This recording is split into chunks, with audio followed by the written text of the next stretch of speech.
Okay, the goal of this tutorial is to get it so you can connect to a SQL Server database using C#. We're going to use all basic C# available libraries. You won't need any third-party tools. We're going to use the AdventureWorks database today. So let's start out by just examining the data a little bit. Let's grab the top 1,000 rows here from this view. And so let's just use this view and let's display the first and last name of all the employees. Alright, so the first thing we're going to want to do is create a new project. And we'll create a console application. And we'll just call this Connecting to SQL with C#. Let's take the sharp off there. It won't work anyway. Okay.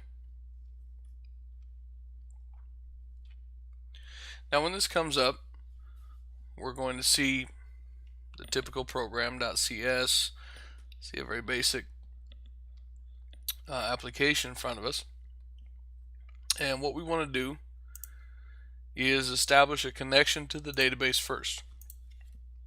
So the first thing we're going to do is build a little SQL connection object here. You can use the smart tag here to add the using tag. And we're going to build it with server equal, and we're just going to do ./SQL Express. If you've got Visual Studio installed like I do, you're going to have a SQL Express instance. It comes by default. And we're going to set the database equal to AdventureWorks 2008, and I think it was R2. Yep. Now remember, the idea of my videos is that this isn't totally scripted. It's me programming with you, so we're learning together, we're working together. It's just like sitting next to you. Okay, and so we're going to go ahead and close that up. And the other thing that we're going to want to get is we need to go over here and put an additional backslash in there. So the other thing we're going to do is now go ahead and open that connection. Okay, and let's just use a SQL data reader. That's what we're going to walk through with today. So we're going to need a command, and it's going to be select first name, last name from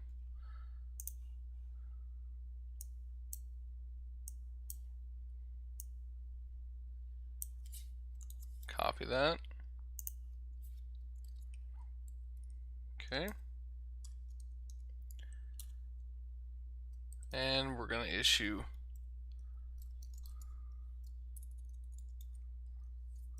execute reader on it, and that's going to give us back a SQL data reader. Okay, so we'll assign that.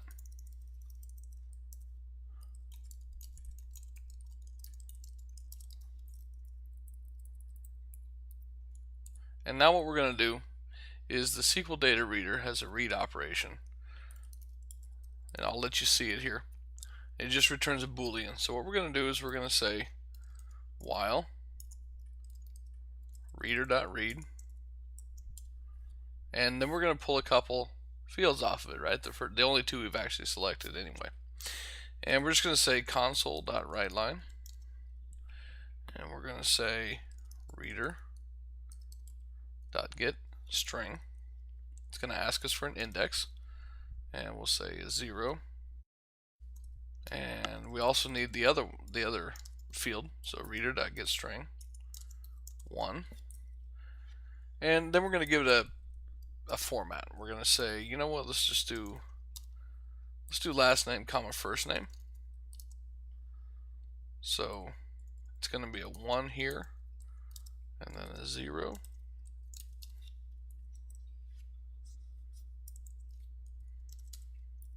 Okay, and with any luck, we'll be able to say close, and if debugger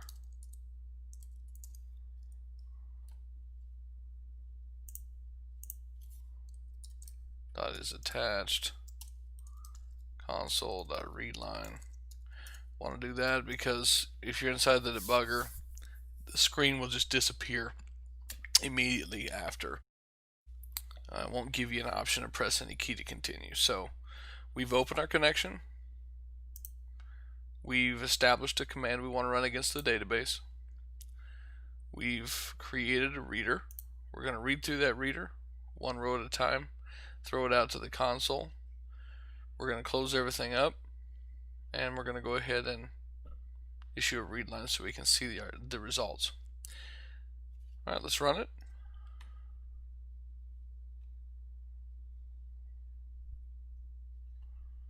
And something failed.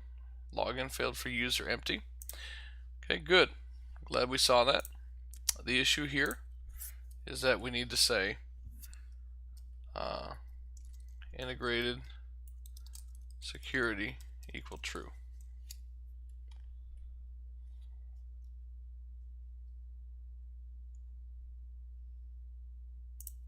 Okay, the issue there is we didn't put a connection in. See? This is all the process of debugging. These are tips and tools and tricks and stuff you need to learn. This is how you debug your code. This is why we do it this way. This is why we don't script it. This is why we don't, well, this is how you do it perfectly the first time. Well, that's not real life. That's not programming. Yeah, there we go. We got everything from the database, last name, comma, first name.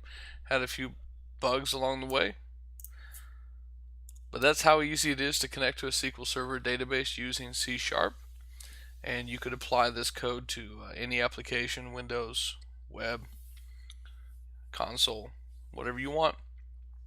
But that's all it takes. It's very simple, straightforward, right out of the box. You don't need anything third party. Well, I hope that this has been informational. I hope that you've learned something from debugging. You've learned how to debug your code a little bit, even by watching me debug mine. And until next time, happy coding.